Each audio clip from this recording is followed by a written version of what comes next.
അന്തിക്കാട് വള്ളൂർ ആലുംതാഴം ശ്രീ മഹാവാരാഹി ദേവി ക്ഷേത്രത്തിൽ വെള്ളിയാഴ്ച അത്യപൂർവമായ പൂജകൾക്ക് ഭക്തർ സാക്ഷ്യം വഹിച്ചു.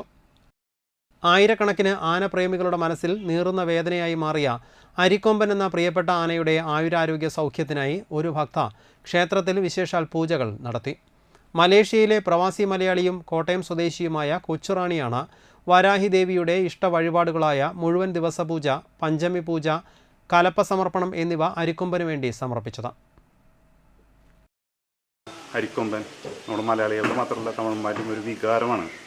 കാരണം ആ ഒരു ആവാസ വ്യവസ്ഥയിലേക്ക് ആളുകൾ കയറി ചെന്ന് അതിൻ്റെ ഭാഗമായി സ്വന്തം സ്ഥലത്ത് നിന്ന് മാറിപ്പോകേണ്ടി വന്ന ആനയുടെ നിസ്സഹായാവസ്ഥ. അരിക്കൊമ്പനെ സംബന്ധിച്ചിടത്തോളം നമുക്കറിയാം, സ്വന്തം അമ്മ മരിച്ചിട്ട് ആ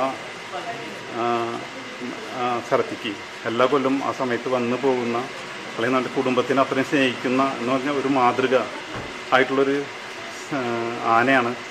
അപ്പോൾ നമുക്ക് എല്ലാവർക്കും അതൊരു സ്നേഹം നിറഞ്ഞൊരു വികാരമാണ്. വളരെ സങ്കടത്തോടു കൂടിയാണ് ഈ ഒരു കാര്യം നമ്മളെല്ലാവരും നോക്കിക്കാണുന്നത്. അപ്പോൾ ഇന്ന് ഇവിടെ മലേഷ്യയിലുള്ള ഒരു ഭക്ത, കൊച്ചുറാണി എന്നാണ് പേര്. അപ്പോൾ ഇന്ന് ആലുംതാഴം വാരാഹി ക്ഷേത്രത്തിലെ പ്രധാന വഴിപാടുകളായ ഒരു ദിവസത്തെ മുഴുവൻ പൂജയും കൂടാതെ വരുന്ന പഞ്ചമി പൂജ, ആനയ്ക്ക് വേണ്ടി കലപ്പ സമർപ്പണം, ആനയുടെ ആരോഗ്യ സൗഖ്യത്തിന് വേണ്ടി ഇന്ന് ഇവിടെ ചെയ്യുകയാണ്. അപ്പോൾ ഇന്ന് നമുക്കെല്ലാവർക്കും അമ്പലത്തിലുള്ള എല്ലാ ഭക്തരും പ്രാർത്ഥനയുണ്ട്. അതുപോലെ ചേച്ചിയിലും നമുക്ക് എല്ലാ മലയാളികൾക്കും അല്ലെങ്കിൽ ജാതി എല്ലാ തമിഴ്നാട്ടുകാരാണെങ്കിലും എല്ലാവർക്കും നമുക്ക് പ്രാർത്ഥിക്കാം, ആനയ്ക്ക് കുഴപ്പമൊന്നും ഇല്ലാതിരിക്കാൻ വേണ്ടി. എൻ്റെയും പ്രാർത്ഥന. നന്ദി, നമസ്കാരം.